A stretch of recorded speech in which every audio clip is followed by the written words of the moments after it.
Hello guys, I'm here for my review of the 2009 Survivor Series. Almost done with this. I have 4 more to do after this. 2010, 11, 12, and 13. This event took place on November the 22nd, 2009 from the Verizion Center in Washington, D.C. The second time we were at D.C. or the D.C. suburban area, because 95 was in Landover, Maryland. So, our opening match is a traditional Survivor Series elimination match. Team Morrison versus Team Miz. Team Morrison consists of John Morrison, Matt Hardy, Shelton Benjamin, Finlay, and Evan Bourne. And Team Miz is The Miz, Drew McIntyre, before he was buried so far you could see China, Sheamus, Jack Swagger, and Dolph Ziggler. Look at this team of Miz, Sheamus, McIntyre, Ziggler, and Swagger. Only one of these guys never won either the WWE or World title, and that was Drew McIntyre. That tells you something unique, huh? Even though Miz as champion is not as much seen as he believes, because most people have never liked him as much. Unless when he's heel, because they like to hate the guy. But anyway, as a match, this is actually fairly solid.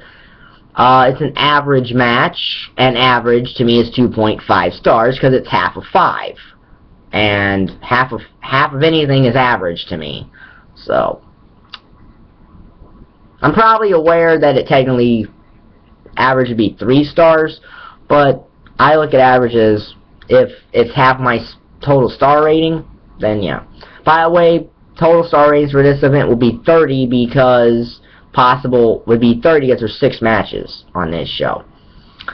So our second match, and the survivors in the first match are Sheamus, Miz, and McIntyre, who only lose Jack Swagger and Dolph Ziggler.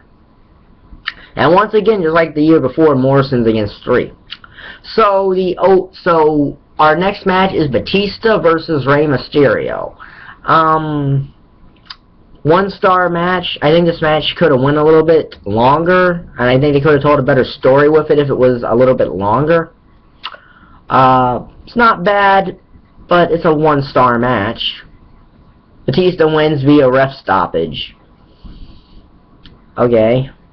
I just think this match could have gone better because Rey and Batista had so much history that they could have told a story of their breakup in a longer match, in my opinion. So, our next match is a traditional Survivor Series elimination match featuring the women.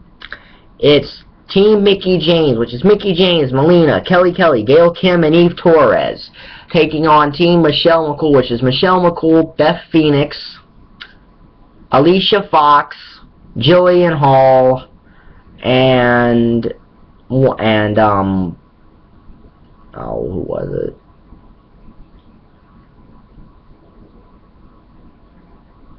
And one other diva.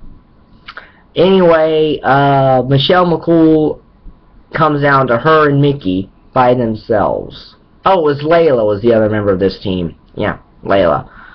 So, there. It's Michelle McCool, Beth Phoenix, Jillian Hall, Alicia Fox, and Layla. Michelle comes down against Mickie and Melina, and Mickie and Melina are your survivors here.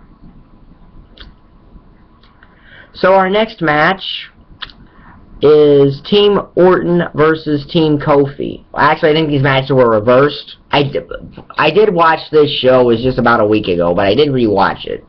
So, but I think these matches were reversed, so it'll be in the description. Anyway, Team Kofi. Kofi Kingston, MVP, Mark Henry, R-Truth, and the token white guy Christian. In which this is even mentioned backstage that Christian's the only white guy. I'm like, doesn't that make that comment kind of sound racist? Wouldn't saying that on TV that you're the only white guy among 4 black guys kind of sound more racist than not saying it? Just saying. Anyway, they're taking on Team Orton. Randy Orton, Cody Rhodes, Ted DiBiase, CM Punk, and William Regal. By the way, the Divas Elimination match, 1.5 stars. This match I'm actually giving 3 stars. It's a very good match because of how they finish it. With Kofi eliminating Punk and Orton in a matter of 6 seconds. That's them trying to make a star out of Kofi. The problem is they basically put him back right after he was done feuding with Orton. He basically went into the mid-card where he stayed and is now turning into something I hope doesn't happen with this A New Day thing. Because of these vignettes Xavier Woods and Big E are doing. I don't know what to think of these. I hope they're a swerve like a Brodus Clay, and I don't hope that they all three become black preacher gimmicks, because, basically all Kofi's known for now are all these weird Royal Rumble saves he does. And, that's really the only reason he's in the Royal Rumble, is to do these weird saves. But 3 stars here. So then we get one of our 2 triple threat matches for the night. The triple threat match for the World Heavyweight Championship. Undertaker versus Chris Jericho versus Big Show. Story behind this match was Big Show had made a deal with Teddy Long to turn on Team Raw at bragging rights to allow Team SmackDown to win. Okay, 2 things about this. Number 1, that makes Teddy Long a heel GM. That makes Teddy Long a heel GM if he's sabotaging Team Raw. And number 2, Big Show was technically a part of SmackDown 2 and Raw because he was only half of the Unified Tag Champs. So, if you don't want that, why don't you put someone who has no real ties to SmackDown on your team? You know, why don't you just do that to avoid that? Anyway, this is a interesting match. It's decent. It's 2.5 stars. Undertaker wins of Hell's Gate. I don't necessarily know if he should have, but they ultimately got the Jericho at WrestleMania anyway. So, and our main event, the triple threat match for the WWE Championship. John Cena versus DX. Shawn Michaels and Triple H. Another decent 2.5 star triple threat match. Nothing special here. It's a normal triple threat match. It's got some nice spots in it. But it also ends the same way any John Cena multiple man match does now. And that's a attitude adjustment from one guy on top of another guy. That happens in every single John Cena multiple man match. It happened at Money in the Bank this year. It happened at Battleground this year. It's like this is the only way they know how to have John Cena win triple threat matches is to do this spot. And it's predictable now. You know, it's predictable now.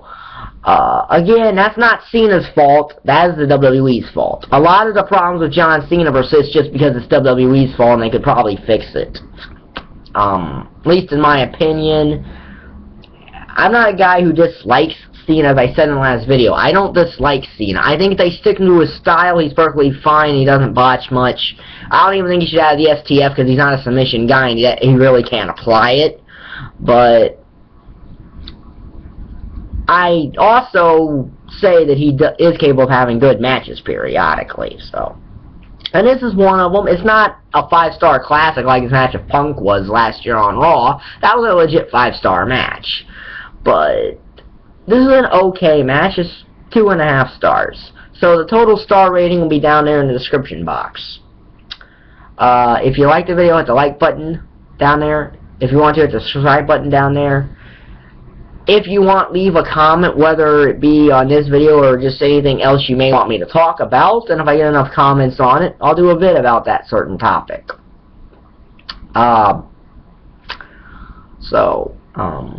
Next video in this series is Survivor Series 2010, which will be uploaded tomorrow. And ironically, although he's not wrestling, John Cena's the main focus of the main event, although he's not wrestling in that match. He's the main focus of the main event. But I'll talk about that when we get to the Survivor Series 2010 review. So, thank you for watching.